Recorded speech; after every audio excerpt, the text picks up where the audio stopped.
درگتہ میں ہمراہداری کر گئے حیات بلوچ. جی حیات بلوچ، کیا تفصیلات ہیں اس حوالے سے؟ جی بالکل، دیکھیں سعید آباد پولیس کی بھاری نفری یوسف کو بس ٹرمینل پہنچ گئی ہے.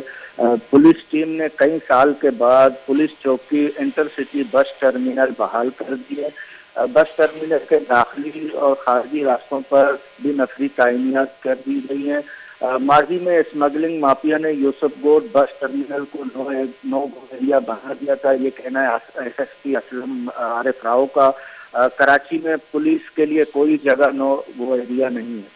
اب بس انٹرسٹی بس ٹرمینل پر چوکی بحال کر کے سب پر نظر رکھیں گے. ایس ایس پی راؤ اور اسلم کے مطابق یوسف گوڈ بس ٹرمینل پہنچنے والی نفری کا سرچ آپریشن اسمگلنگ مافیا کے 6 کارندے 6 گاڑیوں کے ساتھ گرفتار کیے ہیں. تمام گاڑیوں میں چالیا اور دیگر سامان اسمگل کیا جا رہا تھا. آپریشن کے دوران بھاری مقدار میں اسمگل شدہ سامان برآمد کر دیا گیا ہے. جی بہت بہت شکریہ حیات بلوچ ہمیں تفصیلات سے آگاہ کرنے کے لیے. کیاماڑی پولیس ٹیم باز سالہ بعد یوسف گوڈ بس ٹرمینل چوکی بحال کو تک.